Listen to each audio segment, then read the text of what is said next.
ایک عقلمند بوڑھے کا واقعہ کچھ اس طرح ہے کہ ایک شہر میں ایک بہت عقلمند بوڑھا رہتا تھا جس کی دانش مندی کی چرچے ہر جگہ تھے۔ جب یہ بات بادشاہ تک پہنچی تو وہ ڈر گیا کہ کہیں یہ بوڑھا اس کے تخت پر ہی نہ بیٹھ جائے۔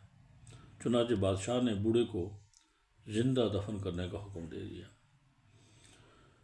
بوڑھے نے اپنی عقل سے کام لیا اور دفن ہونے سے پہلے اپنے کپڑوں میں لوہے کی ایک نالی چھپا لی، جس کی مدد سے وہ سانس لیتا رہا اور زمین کے اندر بھی زندہ رہا۔ اس واقعے کے کچھ ہی دن بعد بادشاہ کے حلق میں کھانے کی وجہ سے ہڈی کا ایک چھوٹا سا ٹکڑا پھنس گیا جو کسی بھی صورت میں نہیں نکل رہا تھا۔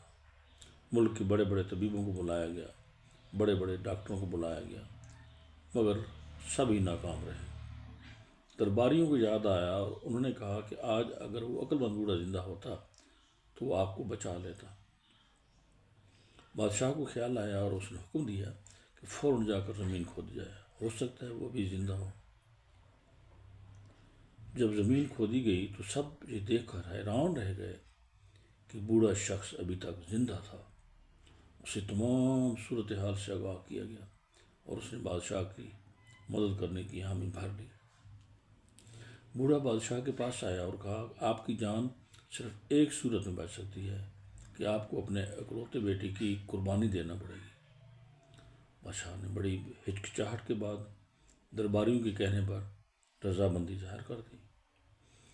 بادشاہ بستر پر لیٹا ہوا تھا جب اس کے بیٹے کو لایا گیا اور بوڑھے کے ہاتھ میں ایک چمکدار تلوار تھی۔ بادشاہ نے خوف اور اذیت میں دوسری رخ منہ کر لیا تاکہ قتل کا منظر وہ اپنی آنکھوں سے نہ دیکھ سکے۔ اچانک بادشاہ نے ایک زوردار چیخ سنی۔ اس چیخ کے ساتھ ہی بادشاہ کے منہ سے بھی بے اختیار ایک چیخ نکلی اور وہ حیران رہ گیا کہ اس چیخ کے ساتھ ہی اس کے گلے میں پھنسا ہوا ہڈی کا ٹکڑا باہر آ گیا۔ اصل حقیقت یہ ہے کہ عقلمند بوڑھے نے بتایا کہ اس نے شہزادے کو پیچھے ہٹا دیا تھا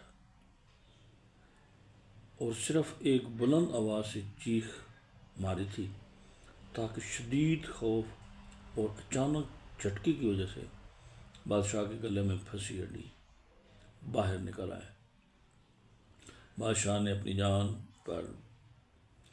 نے اپنی جان بچانے پر بوڑھے کو بہت قیمتی انعامات سے نوازا اور اس کی عقل کی بھی داد دی۔ تو یہ سارا قصہ یا کہانی جو بھی آپ نے سنی، اس سے نتیجہ یہ نکلتا ہے کہ عقل اور دانش مندی اکثر طاقت یا دولت سے زیادہ قیمتی اور طاقتور ہوتی ہے۔ اگر بات اچھی لگے تو لائک اور سبسکرائب لازمی کریں۔ Thank you.